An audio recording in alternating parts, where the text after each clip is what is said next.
बहुत समय की बात है।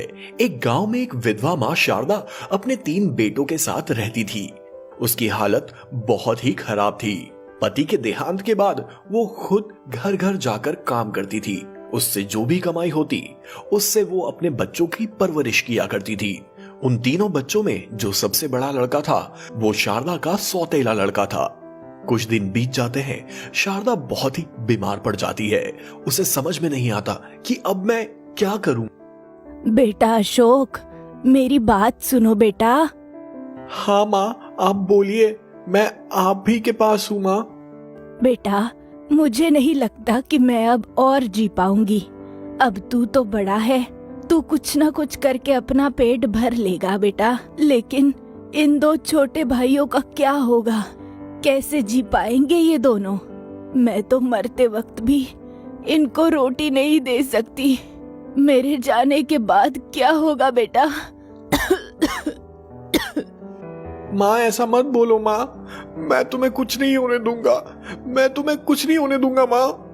बेटा अशोक, अगर तुम्हें कुछ करना ही है तो तुम मेरे बाद में भी रवि और किशन का ख्याल रखना बस।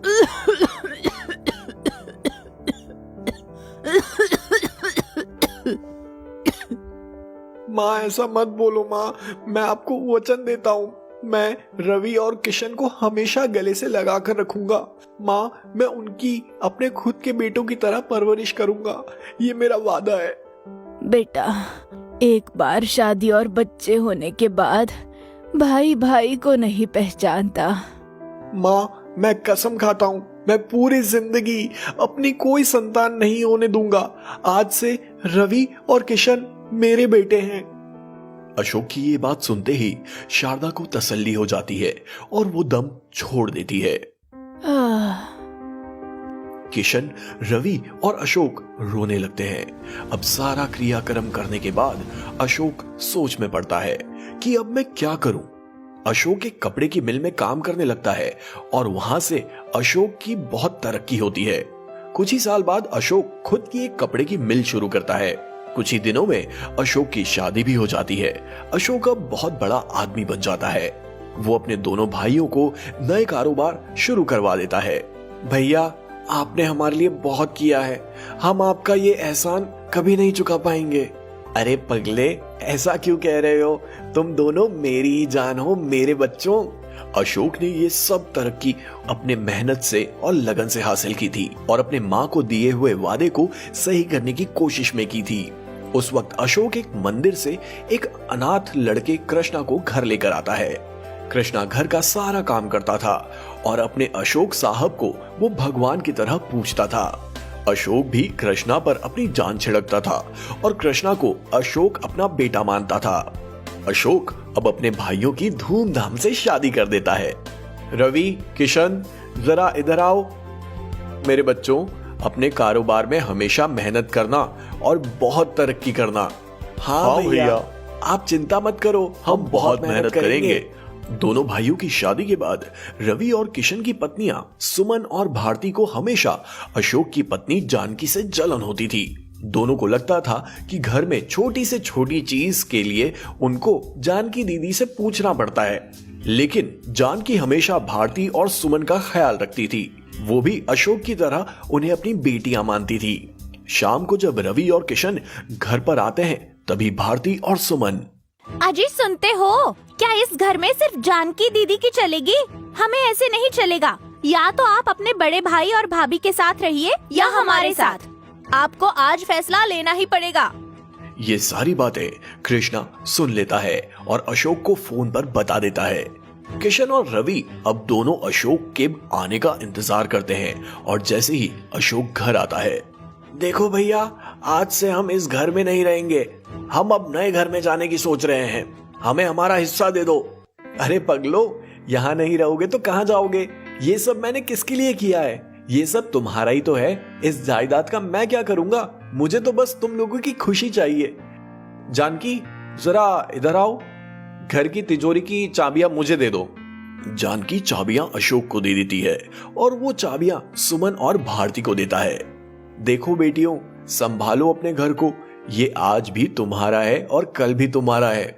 ऐसा कहकर अशोक और जानकी अपने रूम में चले जाते हैं। तभी जानकी अशोक से कहती है, ये सब तो उन्हें ही देना था, लेकिन आपने इतनी जल्दबाजी नहीं करनी चाहिए थी। कुछ तो अपने खुद के पास रखते। अरे जानकी, रवि और किशन मेरे बेटे जैसे हैं, तुम्हें कोई चिंता करने की जरूरत नहीं। अब वो भी बड़े हो गए हैं, आज नहीं तो कल तो संभालना है, तो आज से ही सही। अब हंसी खुशी से दिन बीत रहे थे, लेकिन अचानक अशोक के मिल में आग लग जाती है और बहुत बड़ा नुकसान हो जाता है। रवि, किशन, आग लगने की वजह से इनकम नहीं हो रही है। मैंने कुछ लोन लिए थे, वो मुझे चुकाने हैं। वो लोन तुम चुका देना, बाद में हम उसे संभाल लेंगे। ठीक है भैया।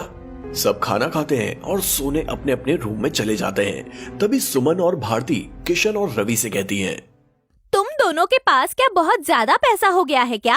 अशोक भैया और जानकी भाभी की तो कोई संतान भी नहीं है, उन्हें कुछ फर्क नहीं पड़ेगा। कोई जरूरत नहीं है लोन वोन चुकाने की, वो अपना खुद का देख लेंगे। ये सारी बातें अशोक और जानकी सुन लेते हैं। उनकी मिल को बैंक नीलाम कर देती है।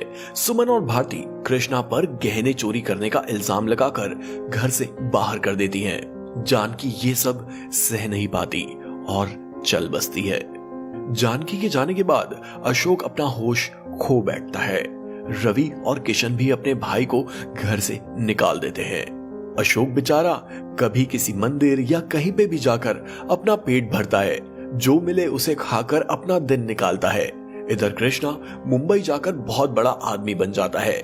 कृष्णा अब 4-5 कंपनियों का मालिक बन गया था। एक दिन कृष्णा अशोक साहब के गांव उनसे मिलने आता है।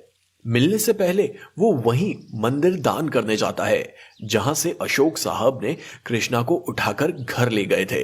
जब कृष्णा अपने साहब को भिखारियों और अनाथों के बीच बैठा देखता है तो हैरान परेशान हो जाता है।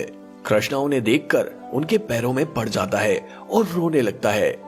मेरे भगवान हो आप, और आप इतना बुरा वक्त होते हुए भी आपने अपने बेटे को एक बार भी याद नहीं किया। क्या आपको अपने इस कृष्णा पर इतना भी भरोसा नहीं था? साहब, मेरी भाभी माँ कहाँ है? हमारी भाभी माँ अब इस दुनिया में नहीं रही है कृष्णा। अशोक कृष्णा को सब आप बीती बताता है। कृष्णा अपने साहब को उनका हक देने का ठान लेता है और रवि किशन की कंपनी के सारे शेयर खरीद लेता है और अशोक साहब को फिर से सारी कंपनी में मालिक बना देता है। ये बात रवि और किशन को समझ आ जाती है। उनको उनके किए पर पछतावा होता है। वो माफी मांगने अशोक भैया के यहाँ जाते हैं। तभी, भैया हमें माफ कर दो, हमसे गलती हो गई, हम आपको कभी समझ ही नहीं पाए। मैं तुम्हें अभी भी माफ कर सकता हूँ, लेकिन जो बड़े भाई बाप की तरह अपना खून पसीना एक करके अपने छोटे भाइयों को अपने बेटे की तरह संभालता है, वो मुझे कभी माफ नहीं करेगा। उन्हें दर दर की ठोकरें खाने छोड़ दिया जाता है। और बात सीधी है कृष्णा, आज ये बुरे वक्त में मेरे पास माफी मांगने आए हैं, और जब फिर से इनका अच्छा वक्त आएगा तो इस बात की क्या गारंटी है इनके रंग नहीं बदलेंगे। अशोक को अपनी मां को दिया हुआ वचन याद था। अशोक उन्हें फिर से उनकी कंपनी के शेयर वापस देता है और कृष्णा के साथ रहने लगता है। रवि और किशन शर्मिंदा होकर चले जाते हैं।